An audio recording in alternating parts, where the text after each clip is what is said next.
أعمالنا لا مضل له ومن يضلل فلا هادي له وأشهد أن لا إله إلا الله وحده لا شريك له وأشهد أن محمدا عبده ورسوله يا أيها الذين آمنوا اتقوا الله حق تقاته ولا تموتن إلا وأنتم مسلمون يا أيها الناس اتقوا ربكم الذي خلقكم من نفس واحدة وخلق منها زوجها وبث منهما رجالا كثيرا ونساء واتقوا الله الذي تساءلون به والأرحام إن الله كان عليكم رقيبا يا أيها الذين آمنوا اتقوا الله وقولوا قولا سديدا يصلح لكم أعمالكم ويغفر لكم ذنوبكم ومن يطع الله ورسوله فقد فاز فوزا عظيما أما بعد فإن خير الحديث كتاب الله وخير الهدي هدي محمد صلى الله عليه وسلم وشر الأمور محدثاتها وكل محدثة بدعة وكل بدعة ضلالة وكل ضلالة في النار فأعوذ بالله من الشيطان الرجيم بسم الله الرحمن الرحيم وما آتاكم الرسول فخذوه وما نهاكم عنه فانتهوا إلى آخره শুকরিয়া সেই মহান রব্বুল আলামিনের জন্য যিনি আমাদেরকে এই সাপ্তাহিক জুমার দিন একত্রিত হয়ে মহান রবের এবং তার প্রিয় হাবিবের কথা শোনার বলার তৌফিক দান করেছেন সেই মহান রব্বুল আলামিনের শুকরিয়া আদায় করি আলহামদুলিল্লাহ। দরুদ ও সালাম বর্ষিত হোক আমাদের প্রিয় হাবিব প্রিয় নবী আখির নবী যার আদর্শ আমাদের আদর্শ সেই নবীর প্রতি আমরা দরুদ করি সাল্লাল্লাহু আলাইহি ওয়াসাল্লাম। অতঃপর সম্মানিত উপস্থিতি, আজকে হয়তো আপনারা দেখছেন খুতবা দেবে একজন কিন্তু দাঁড়াইছে আরেকজন, একটু মিস্টেক হয়ে গেছে আসলে। যিনি খতিব উনি অন্য জায়গায় চলে গেছে, আমি তার জায়গায় চলে আসছি আর কি। তো যাক, আলহামদুলিল্লাহ, আল্লাহ তাআলা আমাদেরকে সৃষ্টি করেছেন একমাত্র তার ইবাদত করার জন্য, তার তাওহীদ একত্ববাদ ঘোষণা করার জন্য। যে কারণে যত নবী রাসূল আল্লাহ তাআলা প্রেরণ করেছেন তার একটাই উদ্দেশ্য ছিল যে তাওহীদ প্রতিষ্ঠা করা, লা ইলাহা ইল্লাল্লাহ, এক আল্লাহর ইবাদত করো, অন্য কারো উপাসনা করা যাবে না, এবং ইবাদতটা হইতে হবে তাওহীদ। যে ইবাদতের মধ্যে তাওহীদ নাই সেটা ইবাদত না। যে আমরা জানি যে তাওহীদের বিপরীত হলো শিরিক, আর শিরিকের বিপরীত হলো তাওহীদ। অনুরূপভাবে নবী সাল্লাল্লাহু আলাইহি সাল্লাম সুন্নাহ অনুযায়ী তরিকা অনুযায়ী আমল করতে হবে, আর সুন্নার বিপরীত হলো কি বিদআ, বিদআতের বিপরীত হলো সুন্নাহ। সুতরাং একটা জানলে হবে না, আরেকটা জানতে হবে, একটা আরেকটাকে ছাড়া চলবে না। যেমন তাওহীদ তিন প্রকার, একটা আরেকটার পরিপূরক। আপনি একটা মানলেন দুইটা মানলেন না, তাহলে হবে না। তো এই জন্য আমরা যে ইবাদত করি সেই ইবাদতে যেন খাঁটি হয়, যেন সাফি হয়, যেন সেটা নির্ভেজাল হয়। আমরা অর্গানিক খাবার খাওয়ার জন্য আপ্রাণ চেষ্টা করি। অর্গানিক খাবারের জন্য যার টাকা আছে, আমরা অনেক দামি টাকা, অনেক জিনিস, অর্গানিক জিনিস খাইতে গেলে কিন্তু অনেক টাকা লাগে, খাঁটি জিনিস খাইতে গেলে। তো অর্গানিক জিনিস খাওয়ার জন্য আমরা অনেক চেষ্টা করি, কিন্তু অর্গানিক ইবাদত তো করতে হবে নাকি? ইবাদত যদি বেজাল মুক্ত বা বেজাল যুক্ত যদি ইবাদত হয়, সে ইবাদত আল্লাহ তাআলার কাছে কতটুকু কবুল হবে সেটা আল্লাহ তাআলা ভালো জানেন। গত সপ্তাহে হয়তো যে মাসটা চলতেছে শাবান মাস, এর আগের মাস গেল রজব মাস, হয়তো গত শুক্রবার এই বিষয়ে ইনশাআল্লাহ আলোচনা হয়েছে। তারপর আমি সংক্ষিপ্ত আকারে শাবান মাসে আমাদের করণীয় কি, আমল করা উচিত, বা এই মাসে আমাদের রাসূল সাল্লাল্লাহু আলাইহি সাল্লামের দিক নির্দেশনা কি, সেই অনুযায়ী ইনশাআল্লাহ কথা বলবো। আল্লাহ তাআলা সেই তৌফিক কামনা করছি। প্রিয় উপস্থিতি, আল্লাহ তাআলা আমাদেরকে দিন দিয়েছেন, সপ্তাহ দিয়েছেন, মাস দিয়েছেন, বছর দিয়েছেন, এক একটা সময় এক একটা ফজিলত, এক একটা সময়ের উপরে আল্লাহ তাআলা আরেকটা সময়কে মর্যাদা দিয়েছেন, এটা আল্লাহ তাআলা দিয়েছেন। এবং অল্প সময়ে তার বান্দারা যেন বেশি ইবাদত করতে পারে, তার নৈকট্য অর্জন করতে পারে, অল্প সময় ইবাদত করে। এই জন্য বিভিন্ন সময় দিয়েছেন, বিভিন্ন নির্দিষ্টভাবে দিন দিয়েছেন, নির্দিষ্টভাবে মাস দিয়েছেন, এটা আল্লাহ তাআলার পক্ষ থেকে দিয়েছেন। এবং রাসূল সাল্লাল্লাহু আলাইহি ওয়াসাল্লাম যেভাবে আমাদেরকে দেখায় গেছেন, যেভাবে তার সাহাবাদেরকে বলে গেছেন, সাহাবারা যেভাবে তার রাসূলের কাছ থেকে শিখেছেন, আমাদেরকেও তো সেইভাবেই অনুকরণ করতে হবে নাকি? আমরা মন করে যদি কিছু করি বা অন্যের দেখানো, ইবাদত হবে কোরআন এবং সুন্নাহ থেকে, ইবাদত হবে কোরআন এবং সুন্নাহ থেকে। কে বলছে, কে আমল করছে, কোন যুগে আমল করছে, এগুলা আপনার দলিল না। এইগুলা সামনে রেখে আপনি ইবাদত করতে পারবেন না। ইবাদত করতে গেলে আমার রব কি বলছে, আমার রাসূল কি বলছে, সেটা যদি সামনে রাখেন তাহলে আপনি অর্গানিক ইবাদত করতে পারবেন, আপনি নির্ভেজাল ইবাদত করতে পারবেন। সম্মানিত উপস্থিতি, তো যে মাসটা এই শাবান মাস সম্পর্কে রাসূল সাল্লাল্লাহু আলাইহি সাল্লাম তিনি বর্ণনা করেছেন, উসামা বিন যায়েদ রাদিয়াল্লাহু তাআলা আনহু তিনি বলেন যে আমি বললাম, ইয়া রাসূলুল্লাহ লাম আরাকা তাসুমু শাহরাম মিনাশ শুহুরি মা তাসুমু মিন শাবান। হে আল্লাহর রাসূল, যেই মাসে আপনাকে এত সিয়াম পালন করতে দেখি যে অন্য মাসে আপনি সিয়াম পালন করেন না, এত বেশি, মানে রমজান মাস ছাড়া আর কি, যে রমজান মাস ছাড়া এত বেশি সিয়াম পালন করেন না। তখন আল্লাহ রাসূল বলল যে এটা এমন একটা মাস যে মাসে মানুষ অমনোযোগী থাকে, একটু গাফেল থাকে। কেন গাফেল থাকে? যে এর আগের মাস হলো রজব মাস, আর রজব মাসটা আমরা জানি যে 4টা হারাম মাস, জিলহজ, মুহররম, সফর, 3টা এবং রজব। তো এই মাসটা কেমনিতে মানুষ সম্মান করতো আরবরা। এই মাসে আপনারা জানেন যে কোনো যুদ্ধ, কোনো মারামারি, কোনো কলহ, এগুলো কিছুই হতো না তারা। তো এমনিতে এই মাসটিকে তারা ইহতেরাম করতো তারা। এরপরের মাস শাবান, তারপরের মাস হলো কি রমজান। আর আমরা জানি যে ইসলামের 5টা স্তম্ভের মধ্যে, মুসলমানদের রুকনের মধ্যে একটা হলো কি সিয়াম পালন করে, এটা কি রমজান মাস। কিন্তু মুসলমানরা অটোমেটিক কি তারা, যারা আরবরা রমজান মাসকে গুরুত্ব দেয় এবং রজব মাসটা এমনিতে তারা ইহতেরাম করে, কিন্তু শাবান মাসটা এটা তারা গাফেল থাকে। এই জন্য আল্লাহ রাসূল বলতেছে যে এই মাসে আল্লাহ তাআলার কাছে তুরফাউল আমাল ইলা রাব্বিল আলামিন, আল্লাহ তাআলার কাছে এই মাসে আমল উঠানো হয়।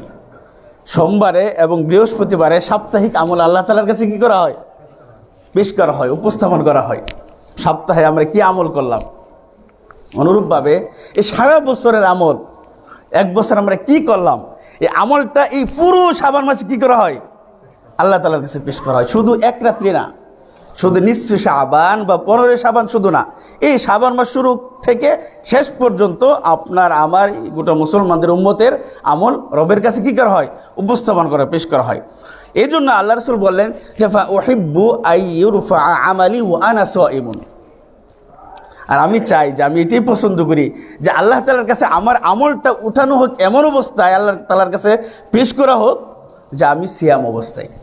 সুবহানাল্লাহ। সুতরাং এই শিক্ষা আল্লাহ রাসূল তো আমাকে আপনাকে শিক্ষা দিয়েছেন যে রাসূল সাল্লাল্লাহু আলাইহি ওয়াসাল্লাম ছিলেন মাসুম, নিষ্পাপ, তিনি কত ইবাদত করেছেন। তিনি যদি আমাদের মডেল হন, সেই তুলনায় আমরা কয়টা সিয়াম পালন করি রমজান মাস ছাড়া, এই শাবান মাসে একটু চিন্তা করি। চলে যায়, একটাও হয়তো করি না, 2টাও করি না, হয়তো অনেকেই যার অভ্যাস আছে তারা হয়তো করে। কিন্তু আমাদের উচিত যে ইবাদতে মনোযোগী হওয়া। আপনার রাসূলের আমল যদি সিয়াম অবস্থায় আল্লাহ তাআলার কাছে পেশ করে এই জন্য সিয়াম পালন করতেন, তাই আপনি তো গুনার সাগরে পড়ে আছি, পাপের সাগরে পড়ে আছি। তাই আপনার আমলটা আল্লাহ তাআলার কাছে এমন অবস্থায় পেশ করা হোক, সেটা সিয়াম অবস্থা হোক, এটাকে আমরা চাই না? অবশ্যই আমরা চাই। সুতরাং আমাদের উচিত এই আমলের প্রতি গুরুত্ব দেওয়া। আমাদের আয়েশা রাদিয়াল্লাহু তাআলা আনহাকে বর্ণিত, তিনি বলেন যে ইয়াসুমু হাত্তা নাকুলু লা ইফতিরু ওয়া ইফতিরু হাত্তা নাকুলু লা ইয়াসুমু, যে তিনি বলেন যে আমরা বলতাম যে তিনি রোজা রাখতেন, মনে যার ছাড়বেন না, আবার রোজা রাখতেন না, মনে করতাম যে তিনি মনে আর রোজা রাখবেন না। মানে এই মাসটাতে তিনি অধিক পরিমাণে সিয়াম পালন করতেন, রমজান মাস ব্যতিরেকে আর কি। রমজান মাস ছাড়াই শাবান মাসে অধিক পরিমাণে তিনি সিয়াম পালন করতেন। সম্মানিত উপস্থিতি, তো শাবান মাসটাকে শুধু আমরা এই বাংলাদেশ বা আশেপাশের উপমহাদেশে শুধু একটা দিন আমরা সিয়াম পালন করি, আর একটা দিনের প্রতি আপনার বেশি গুরুত্ব দেওয়া হয়।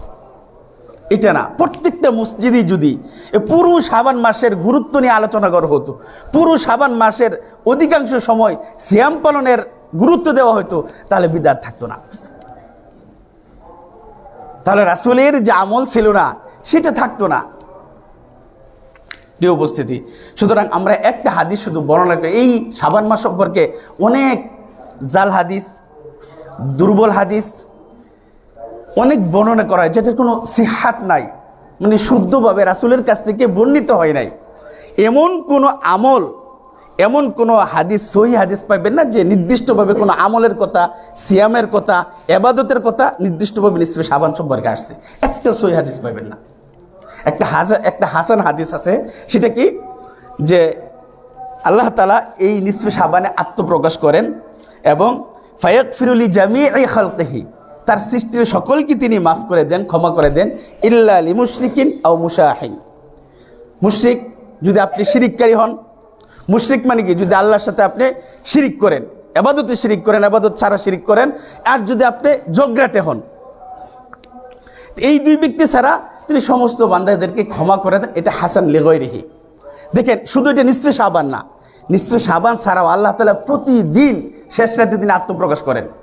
সহিহ হাদিস আছে না, বুখারী মুসলিমে আছে না, যেমন রাসূল সাল্লাল্লাহু আলাইহি ওয়াসাল্লাম বলেন যে ইয়ানজিলু রাব্বুনা তাবারাকা ওয়া তাআলা কুল্লা লাইলাতিন ইলা সামাইদ দুনিয়া, প্রতি রাত্রি তিনি আকাশের এই প্রথম আসমানে, দুনিয়ার আসমানে তিনি কি আসেন, এসে তিনি কি বলেন, হাত্তা ইয়াবকা সুলুসাল লাইলিল আখির, শেষ মানে রাতের শেষ একাংশে আর কি, শেষ তৃতীয়াংশে তিনি বলেন যে মাইয়াদউনি ফাআস্তাজিবা লাহু, কি আমার কাছে চাইবা, দোয়া করবা, আমি তার ডাকে সাড়া দেব। তার মানে দোয়া কবুলের একটা সময় কখন, শেষ রাতে। সেই রাতে আল্লাহ তাআলা কি প্রতি রাতেই প্রথম আসে। কিভাবে আসেন সেটা আল্লাহু আলাম, সেটা আমাদের গবেষণার বিষয় না। কিন্তু তারপরে তিনি বলেন মাইয়াসআলুনি ফাউতিয়াহু, যে আমার কাছে চাইবে এই সময়ে আমি তাকে কি দান করব, তাকে আমি দিব। তারপরে তিনি বলেন মাইয়াস্তাগফিরুনি ফাগফির লাহু, যে আমার কাছে ক্ষমা চাইবে আমি তাকে ক্ষমা করব। তাহলে এইটা তো শুধু আমরা একটা বললাম নিসফে শাবান, শুধু নিসফে শাবান, তার মানে প্রতি রাত্রিতে, প্রতিদিন তো নিসফে শাবানের অন্তর্ভুক্ত না। নিসফে শাবান কি প্রতিদিনের অন্তর্ভুক্ত নাকি না? প্রতিদিনের অন্তর্ভুক্ত নিসফে শাবান। সুতরাং এটা নির্দিষ্টভাবে এই একটা হাদিস শুধু হাসান হাদিস আছে, তাছাড়া নির্দিষ্টভাবে আপনি একটা সহিহ হাদিস পাইবেন না যে এই রাত্রিতে রাসূল সাল্লাল্লাহু আলাইহি ওয়াসাল্লাম সহ অন্য সাহাবারা, যারা খুলাফায়ে রাশিদিন আছে, যারা আশারে মুবাশশারা আছে, যে এরকমভাবে কোনো সহিহ হাদিস আসে নাই।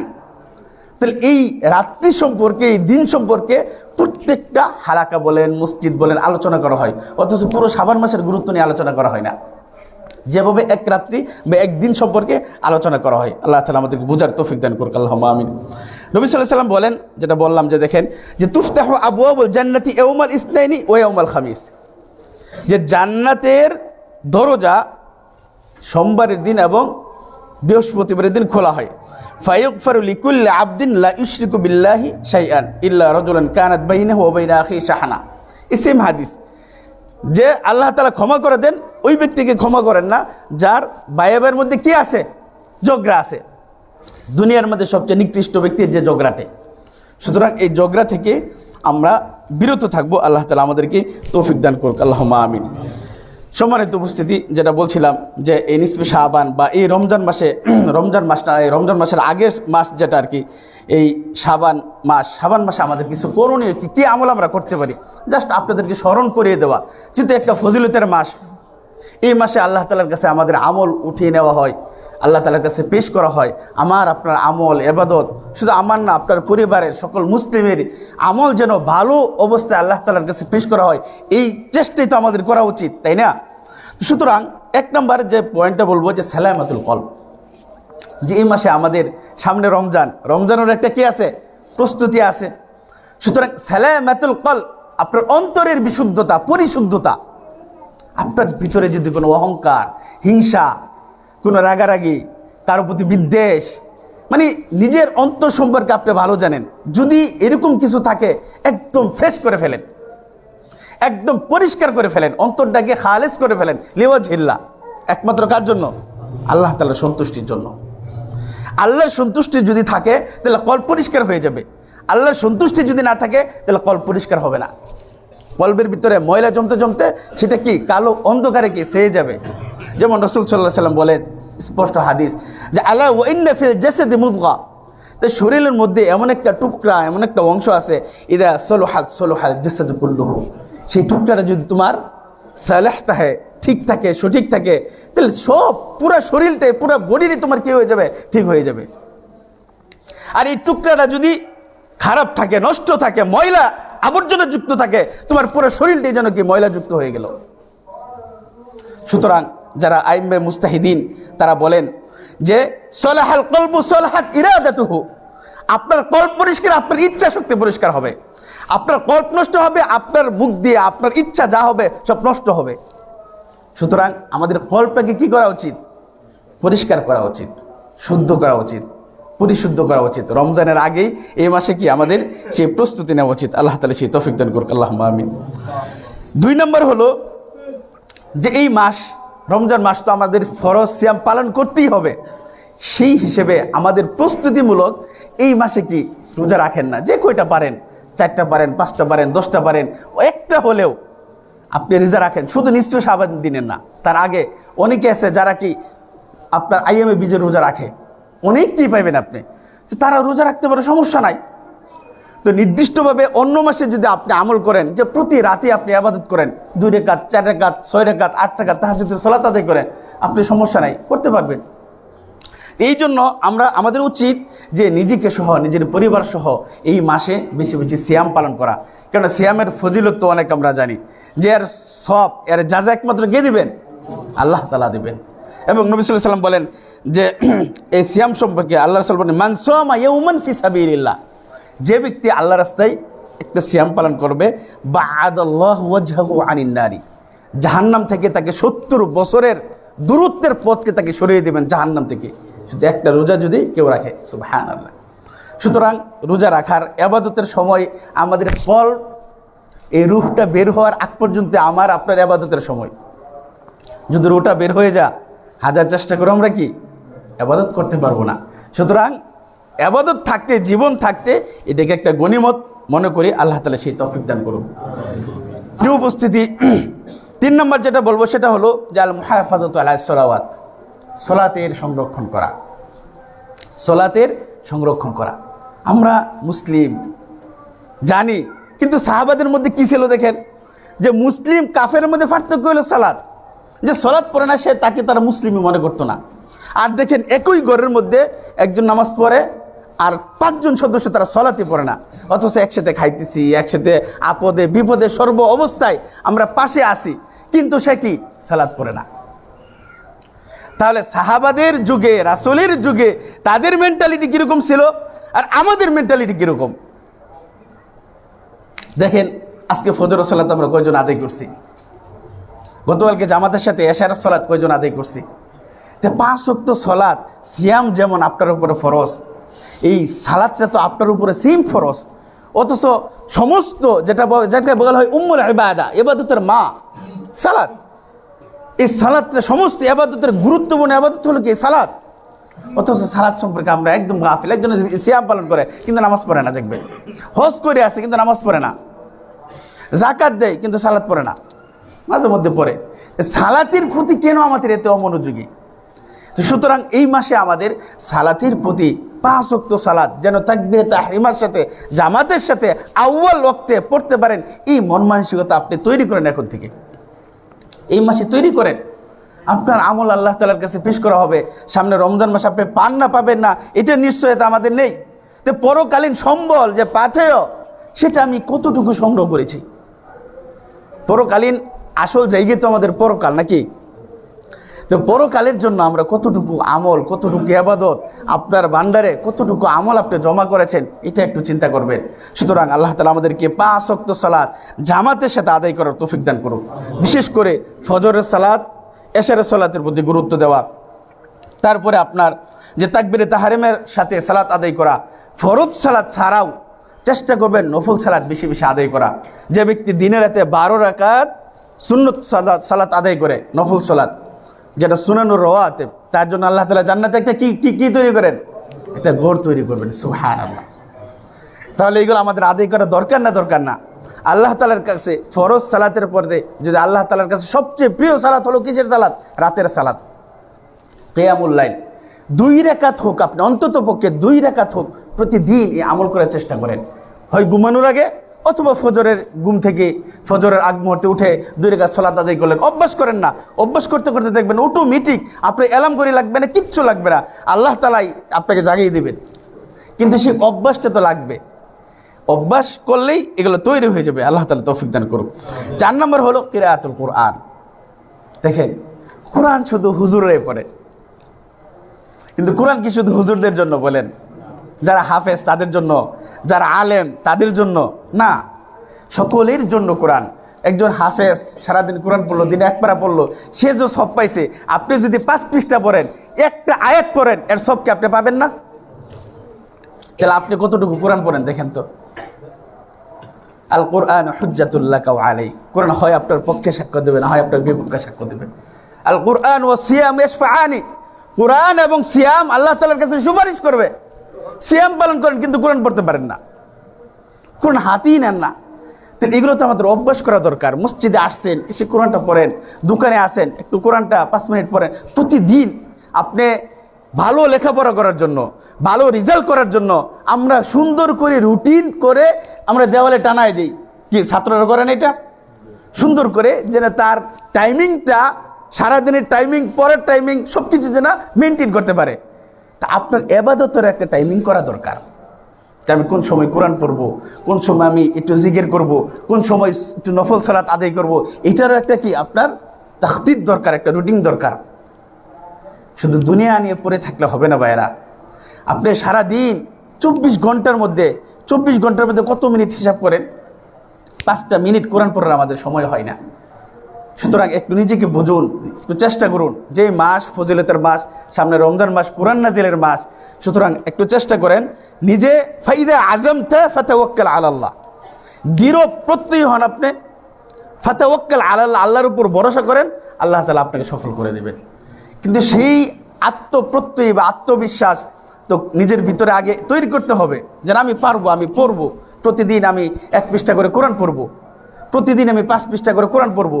আপনি পড়তে না পারেন, একটু শুনেন না, সময় পাইতেছেন না, মোবাইলে সাইরা আপনি সূরা বাকারা প্রতিদিন 1 পৃষ্ঠা করে 10 আয়াত করে শুনেন না, এটাও তো করতে পারি। ইবাদতের অনেক সুযোগ আছে, কিন্তু আমরা করি না। আল্লাহ যখন ধরবে তখন আর কোনো আমরা কি উত্তর দিতে পারবো না, কোনো আমরা সার খুঁজতে পারবো না, সুযোগ পাবো না যে এটা আল্লাহ তাআলার কাছে বেঁচে যাব। এই ধরনের কোনো সুযোগ মনে হয় আমরা এই যুগে এসে পাবো না। প্রযুক্তির যুগে আইসা যেভাবে পাপের কাজ সহজ হয়ে গেছে, ইবাদতের কাজও তেমন সহজ হয়ে গেছে। কি ভাই, ঠিক আছে না? ইবাদত অল্প সময়ে আপনি যেভাবে বেশি পরিমাণ আল্লাহ তাআলার নৈকট্য অর্জন করতে পারবেন, আবার অল্প সময়ে জাহান্নামের রাস্তাটা আপনাকে সহজ করতে পারবেন। সেই ব্যবস্থা এখন হয়ে গেছে, সামনে তো আরও আসি। যাই হোক, আল্লাহ তাআলা তৌফিক দান করুক কোরআন তেলাওয়াত করার। 5 নম্বর হলো যে সিলাতুল আরহাম ওয়াল ইসলাহ বাইনান নাস। আত্মীয়তা সম্পর্ক, আত্মীয়তা সম্পর্ক বজায় রাখা। ভাই ভাইয়ের মধ্যে সম্পর্ক নাই, ভাই বোনের মধ্যে সম্পর্ক নাই, তারপরে কত এই সম্পর্কের অবনতি, এটা আল্লাহ তাআলার সাথে সম্পৃক্ত। সম্পর্কের অবনতি না করে সম্পর্কটা বজায় রাখেন। যদি আমরা আল্লাহর সন্তুষ্টি চাই তাহলে সম্পর্ক কি হবে, আর যদি আমরা দুনিয়াবি চিন্তা করি তাহলেই সম্পর্কের অবনতি হবে। সম্পর্কের অবনতি হওয়ার মেন পয়েন্ট হচ্ছে আপনার সম্পত্তি, জায়গা, জমি, এগুলো নিয়েই তো আত্মীয়তার মধ্যে বেশি সম্পর্ক নষ্ট হয়। আর যদি আমরা চিন্তা করি যে আসলে ইসলাম কি বলছে, আল্লাহ কি বলছে, তার রাসূলের বিধান কি, তাহলে সম্পর্কের অবনতি হওয়ার কথা না। তারপরেও যদি হয় সব কিছু ঠিক আছে, এরপরেও যদি সম্পর্কের অবনতি হয়, আপনি চেষ্টা করবেন যে আপনার পক্ষ থেকে আপনি শুদ্ধ থাকা। যে একজন আপনার সাথে কথা বলে না কিন্তু আপনি কথা বলেন, আপনার কাছ থেকে আপনি যেন মুক্ত থাকেন, এটা নিজেকে সেইভাবে আপনার করতে হবে। যে আপনার আত্মীয় আপনার সাথে সম্পর্ক রাখতে চান না, কিন্তু আপনি তো রাখতে চান, এই উত্তর তো আল্লাহ তাআলার কাছে আপনি দিতে পারবেন। সুতরাং আল্লাহ রাসূল সাল্লাল্লাহু আলাইহি ওয়াসাল্লাম বলেন যে ব্যক্তি চাই মান সাররাহু আইয়ুবসাতা লাহু ফি রিজকিহি, যে ব্যক্তি চায় যে তার রিজিক বৃদ্ধি পাক, এবং আও ইউনসা লাহু ফি আসারিহি, তার আয়ুটা বৃদ্ধি পাক, তার জীবনের আয়ুটা বৃদ্ধি পাক, তার রিজিকে বরকত হোক, তার রিজিক আল্লাহ বাড়িয়ে দেখ, এটা যদি কেউ চায় সেজন্য কি করে ফাল এসিল রহিমাহু, সে যেন আত্মীয়তার সম্পর্ক বজায় রাখে। তার মানে বান্দার রিজিক কিসের সাথে সম্পৃক্ত? তার আত্মীয়তার সম্পর্কে সম্পর্ক ছিন্ন এবং সম্পর্ক রাখা এর সাথে সম্পৃক্ত। সুতরাং আমরা তো সবাই চাই যে আমার সম্পদ বাড়ুক, আমার রিজিকে বরকত হোক, যেন সচ্ছলভাবে আমি চলাফেরা করতে পারি।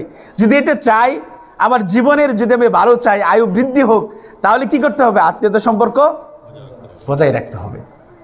আল্লাহ তাআলা সেই তৌফিক দান করুক, আল্লাহুম্মা আমিন। 6 নাম্বার পয়েন্ট হলো যে আত-তাওবাতু ইলাল্লাহ। যে রমজান, এই শাবান মাসে আপনি নিজেকে কিভাবে প্রস্তুতি করবেন? তওবা করেন আল্লাহ তাআলার কাছে। রমজান আসার আগেই বেশি বেশি আল্লাহ তাআলার কাছে তওবা করেন। আমরা কেউ পাপ থেকে মুক্ত না, কেউ অন্যায় থেকে মুক্ত না, কেউই না, কোনো মানুষই না। সুতরাং যদি আমার পাপ হয়ে থাকে, পাপ করার বয়সে যদি আমি উপনীত হয়ে থাকি, তাহলে আল্লাহ তাআলার কাছে বেশি বেশি তাওবা করেন। আল্লাহ তাআলা বলেন যে আইয়ুহাল্লাযীনা আমানু তুবু ইলাল্লাহি তাওবাতান নাসুহা। হে ঈমানদাররা, আল্লাহ তাআলা বলতেছে, হে ঈমানদার বান্দারা, তোমরা তাওবাতান নাসুহা, আল্লাহ তাআলার কাছে খাঁটি তওবা করো। যদি আমরা খাঁটি তওবা করি, আসা রব্বুকুম আইয়ুকাফির আনকুম সাইয়্যাতিকুম, তাহলে তোমাদের গুনাহগুলো আল্লাহ তাআলা কি করবেন? মোচন করে দিবেন এবং তিনি জান্নাতে প্রবেশ করাবেন। তাহলে আমাদের বেশি বেশি কী করা উচিত? তাওবা করা উচিত। অতুবু ইলাল্লাহি জামিআ, তোমরা সকলেই আল্লাহ তাআলার কাছে কি ক্ষমা চাও, তাওবা করো। আইয়ুহাল মুমিনুন, আল্লাহ তাআলা মুমিনদেরকে সম্বোধন করে বলতেছে যে আইয়ুহাল মুমিনুন, আইয়ুহাল মুসলিমুন। আমরা বলি না যে অতুবু ইলাল্লাহি জামিআন আইয়ুহাল মুমিনুন, হে মুমিনরা, তোমরা আল্লাহ তাআলার কাছে সবাই ক্ষমা চাও, তাওবা করো, লাআল্লাকুম তুফলিহুন, তাহলে তোমরা কি সফল কাম হইতে পারবে। তার মানে সফলতা কিসের মধ্যে আছে? তাওবার মধ্যে। ইন্নাল্লাহা ইউহিব্বুত তাওয়াবিনা ওয়া ইউহিব্বুল মুতাতাহহিরিন। আল্লাহ তাআলা যারা তওবাকারী, যারা পবিত্রকারী, তাদেরকে কি করেন? পছন্দ করেন। যাই হোক, মোটামুটি এই কয়টা বিষয় আমরা বললাম যে আমরা যেন বেশি বেশি নিজেকে পরিশুদ্ধ করতে পারি, এই শাবান মাসে যেন নিজেকে রমজানের জন্য প্রস্তুতি নিতে পারি, আর যত প্রকার বিদআত আছে এই বিদআত থেকে যেন আমরা বেঁচে থাকতে পারি। আল্লাহ তাআলা সেই তৌফিক দান করুক। দেখেন, যেটা বলছিলাম যে নিসফে শাবান সম্পর্কে কোনো সহিহ হাদিস নাই, সব জয়ীফ অথবা মাউযু। এখন জয়ীফ হাদিস কি? এটা বলবো যে রাসূলের হাদিসকে আবার জয়ীফ হয় কেন? রাসূলের হাদিস জয়ীফ না, কিন্তু যে ব্যক্তি রাসূলের কথা না বানিয়ে বলে দিছে যে এই আমল করলে এত কোটি নেকি হবে, অথচ এটা রাসূল বলেন নাই। যে ইসলামের এমন একটা সোনালী যুগ ছিল যে মুসলমানদেরকে তাদের দমন করার জন্য, তাদের আমল বিনষ্ট করার জন্য একটাই পন্থা ছিল, সেটা কি? যে রাসূলের নামে হাদিস বানাও। এই জন্য তো আল্লাহ রাসূল কি বলেছেন যে মান কাযাবা আলাইয়া মুতাআম্মিদান ফাল্যাতাবাওয়া মাকআদাহু মিনান নার।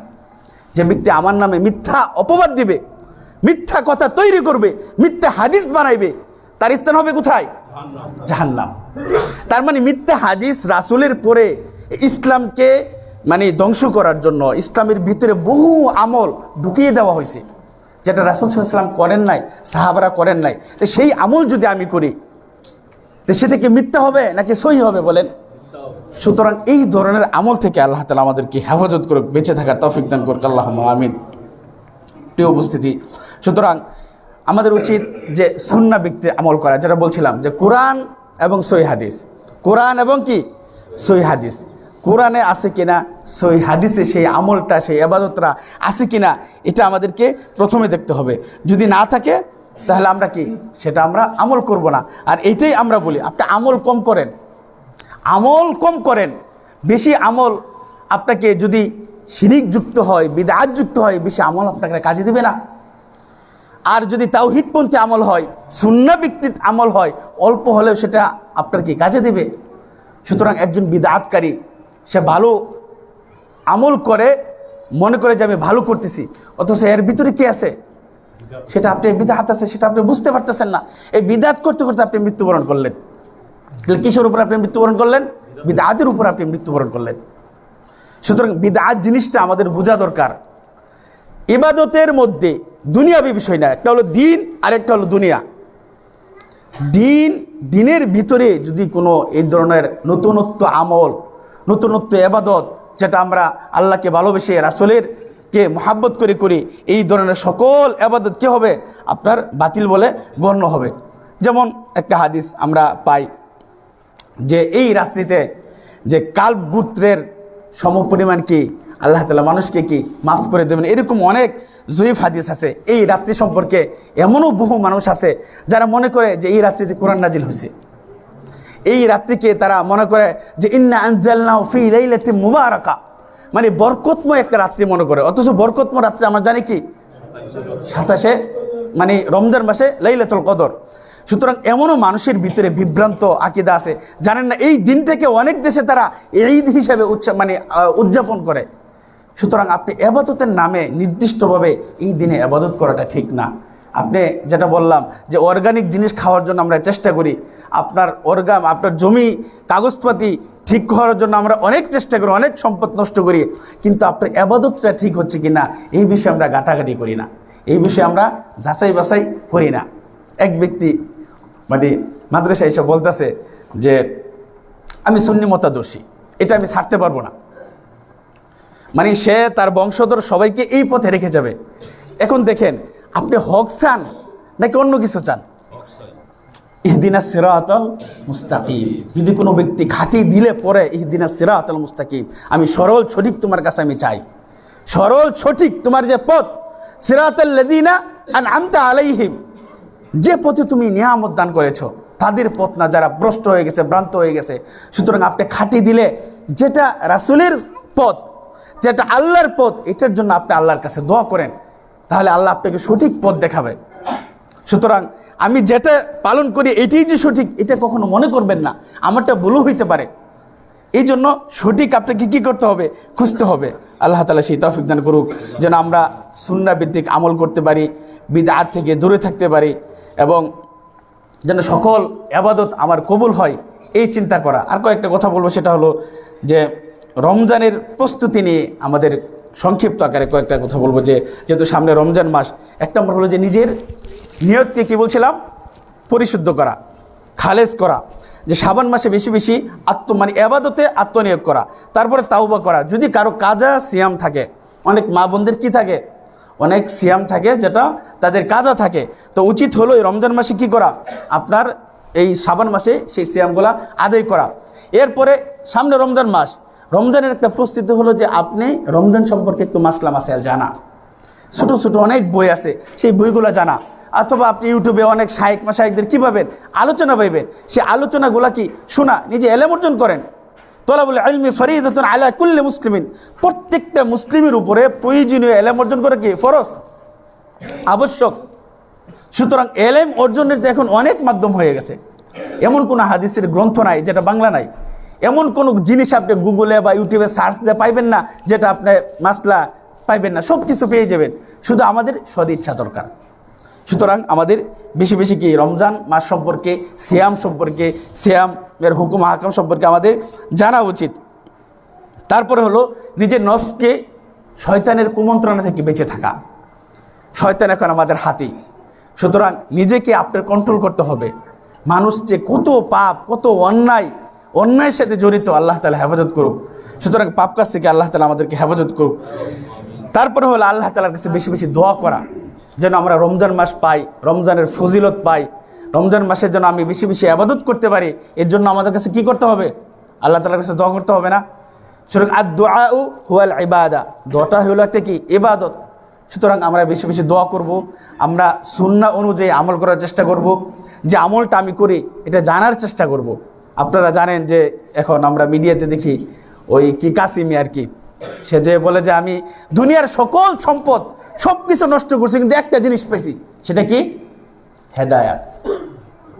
মানে দেখলাম আর কি যে আমার মানে সঠিক পথে আসার কারণে, হক আমল করার কারণে, কোরআন এবং সহিহ হাদিস অনুযায়ী চলার কারণে সে বলতেছে আমার আগে অনেক টাকা ছিল, অনেক জায়গা থেকে দাওয়াত পাইতাম, কিন্তু এমন একটা পরিস্থিতির মধ্যে আসি, এত একটা খারাপ অবস্থায় আছে, তারপরও আলহামদুলিল্লাহ সেটা কি, যে আমি সঠিক হেদায়েতটা পাইছি, কোরআন এবং সহিহ হাদিস অনুযায়ী আমল করার আমি সেই পথটা আমি পেয়ে গেছি আলহামদুলিল্লাহ। সুতরাং আমাদের জন্য এটাই দোয়া করা উচিত যে আমি যে আমল করব সেটা যেন নির্বেচাল হয়, যে পথে থাকবো সেটা যেন সত্যিকার আল্লাহ এবং তার রাসূলের পথ হয়। এটার জন্য আমাদের আল্লাহ তাআলার কাছে দোয়া করা উচিত। আল্লাহ তাআলা সেই তৌফিক দান করুক। বারাকাল্লাহু লি ওয়া লাকুম ফিল কুরআনিল আযীম ওয়া নাফা'নি ওয়া ইয়্যাকুম বিমা ফীহি মিনাল আয়াতি ওয়াদ যিকরিল হাকীম।